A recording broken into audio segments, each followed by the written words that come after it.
튀르키예 동남부와 시리아 접경 지역에서 규모 6.4와 5.8의 강진이 또 발생했습니다. 튀르키예에선 3명이 사망하고 200여 명이 부상을 입었는데요. 이번 지진으로 사망자가 더 늘어날 것으로 보입니다. 장슬기 기자입니다.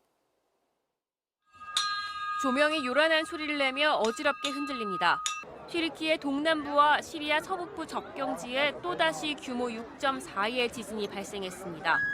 첫 지진 이후 2주 만에 발생한 이번 지진은 현지 시간으로 20일 오후 8시 4분, 피해가 가장 극심한 곳 중 하나인 하타이주 안타키아로부터 서남서쪽으로 16km 떨어진 곳에서 발생했습니다. 이후 규모 5.8의 여진이 이어지면서 혼비백산한 사람들은 깜깜해진 거리로 뛰쳐나왔습니다. 울먹이며 전화로 서로의 안부를 묻고 가족끼리 꼭 끌어안으며 서로를 달랩니다. 몸을 가누기도 힘들 만큼 놀란 한 여성은 산소호흡기의 도움을 받으면서도 쉽사리 진정하지 못합니다. Abi yer yarılacak. Sanki yer sallandı yani. Yani çok korktuk. Sanki yarılacak gibi hissettik yani. 튀르키예 당국에 따르면 이번 지진으로 현재까지 확인된 것만 3명이 사망하고 200여 명이 병원으로 옮겨졌습니다. 반군이 장악하고 있는 북서부 지역에서 150여 명이 다친 것을 포함해 시리아에서도 최소 470명의 부상자가 발생한 것으로 전해졌습니다. 현재까지 집계된 튀르키예와 시리아의 사망자는 4만 7천여 명. 이마저도 시리아가 5,800명에서 공식 집계를 멈춘 상황인데다 이번 추가 지진으로 안타키아 등에서 다수의 건물이 무너져 추가 매몰자가 발생했고 고속도로도 붕괴된 것으로 파악돼 사상자는 더욱 늘어날 것으로 보입니다. MBC 뉴스 장슬기입니다. 러시아의 우크라이나 침공 1주년을 앞두고 바이든 미국 대통령이 우크라이나의 수도 키이우를 전격 방문했습니다.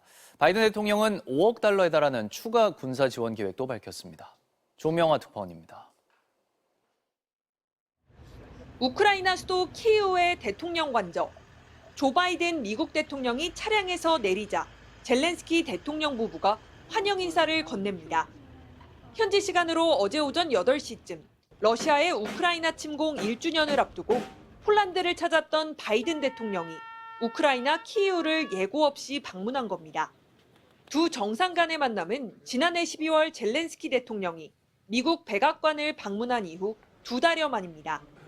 젤렌스키 대통령과 2시간여 동안 회담을 가진 바이든 대통령은 5억 달러, 우리 돈 6,400억 원에 달하는 추가 군사 지원 계획을 발표했습니다.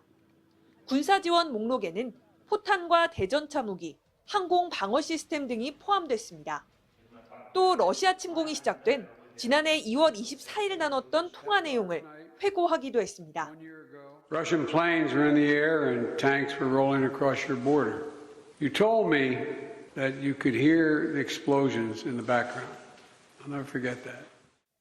이에 대해 젤렌스키 대통령은 바이든 대통령의 키이우 방문은 우크라이나에 대한 미국의 지지를 보여주는 중요한 사안이라며 감사의 뜻을 전했습니다. Розмова, яка дійсно наближає нашу спільну перемогу в цій війні. Ми можемо і маємо зробити так, щоб саме цей рік, 23-й, став роком. 이후 두 정상은 키이우 중심에 있는 성 미카엘 대성당으로 함께 걸었습니다. 성당에서 나오자 갑자기 공습 경보가 울리기도 했지만 실제 미사일 공습이 발생하진 않았습니다. 바이든 대통령은 마지막 일정으로 우크라이나 주재 미국 대사관을 방문한 뒤 오후 1시 폴란드로 출국했습니다. 파리에서 MBC 뉴스 조명화입니다. 북한이 어제 초대형 방사포 2발을 동해상으로 발사했습니다. 화성 15형 발사 이틀 만에 도발한 건데요. 북한은 전술핵 탑재가 가능하다며 우리 공군기지 한 곳당 4발씩 쏠 수 있다고 위협했습니다. 홍희표 기자입니다. 미사일이 불꽃을 뿜어내며 솟구쳐 오릅니다. 또 다른 미사일도 이동식 발사대에서 연기와 함께 치솟습니다. 북한이 평안남도 숙천 일대에서 동해상으로 발사한 600mm 초대형 방사포입니다. 자체 추진의 유도 기능도 있어 우리 군은 미사일로 분류합니다. 합동참모본부가 단거리 미사일 2발을 포착했다고 밝힌 지 1시간여 만에 북한은 발사 사실을 이례적으로 신속히 공개했습니다. 동해상으로 2발의 방사포탄을 사격했습니다. 대륙간 탄도미사일 화성 15형을 쏜 지 이틀 만에 다시 도발에 나선 겁니다. 북한은 B-1B 전략 폭격기 등이 동원된 한미 연합훈련을 상세히 거론하며 맞대응임을 인정했습니다. 또 이번 방사포에 전술핵을 실을 수 있다며 남측을 겨냥한 것임을 노골적으로 드러냈습니다. 미사일 두 발은 각각 390여 킬로미터, 340여 킬로미터를 비행한 것으로 관측됐는데 각각 한미공군의 핵심 전투기들이 있는 군산기지와 청주기지까지 닿는 거리입니다. 적의 작전 비행장당 한문 4발을 할당해들 정도의 가공할 위력을 자랑하는 전술 핵공격 수단입니다. 김여정 부부장도 이틀 연속 담화를 내놓고 대륙간 탄도미사일 발사와 관련해서 태평양을 사격장으로 활용하는 빈도는 미군의 행동 성격에 달려있다고 경고했습니다. 화성 15형이나 화성 17형을 정상 각도로 멀리 쏠 수 있다는 뜻입니다. 대통령실은 안보 상황 점검 회의를 열었고 우리 군도 북한의 추가 도발에 대한 확고한 대응 태세를 밝혔습니다. 한미동맹을 토대로 그리고 한일 간의 군사협력, 실시간 경보 정보에 대한 공유와 관련된 부분에 대해서 군은 그동안 북한 도발 직후엔 한미 간의 공조를 강조했는데 일본까지 추가된 한미일 안보 협력을 언급해 주목됩니다. MBC 뉴스 송희표입니다. 윤석열 대통령이 또 노동조합에 대해 강경 발언을 쏟아냈습니다.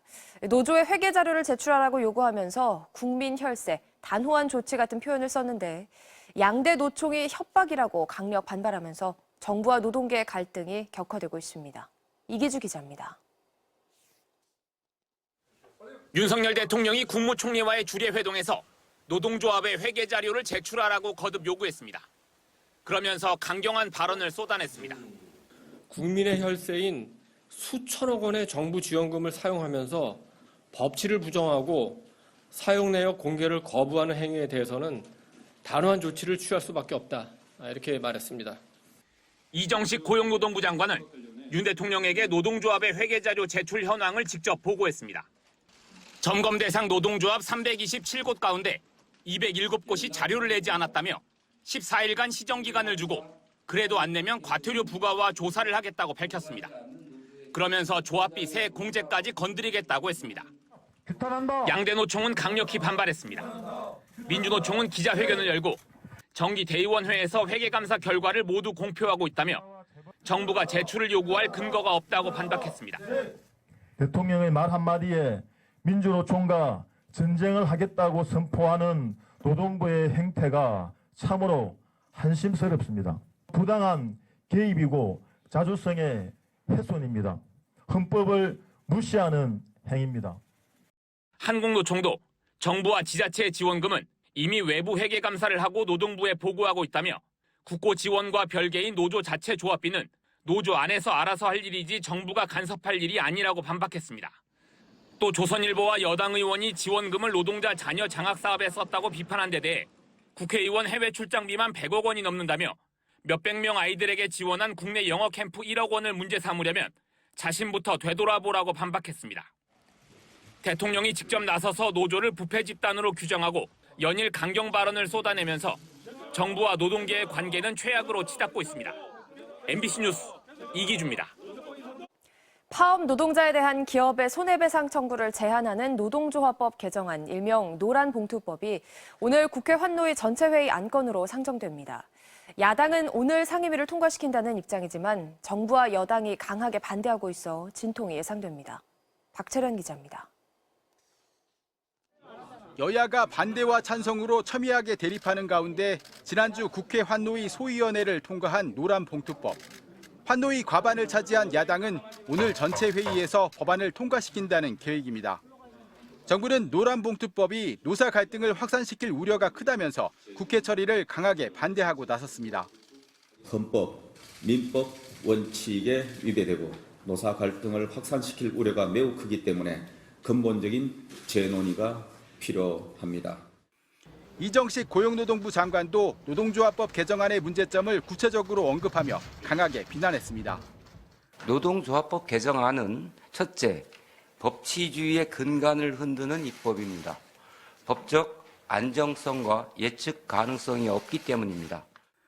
하지만 야당은 노사 간 기울어진 운동장을 바로잡는 최소한의 균형추라면서 개정안의 조속한 처리를 위해 최선을 다하겠다는 입장입니다. 국회 환노위는 구성의원 16명 가운데 노란봉투법을 지지하는 민주당과 정의당 소속 의원이 10명, 전체 5분의 3 이상으로 개정안 통과가 유력합니다. 여당의 반대로 법사위에서 안건이 60일 이상 처리되지 않더라도 전체 5분의 3 이상이 요구하면 본회의에 직회부도 가능합니다. 다만 개정안이 본회의를 통과하더라도 대통령이 거부권을 행사할 가능성도 있는 만큼 갈등은 이후에도 계속될 전망입니다. MBC 뉴스 박철현입니다.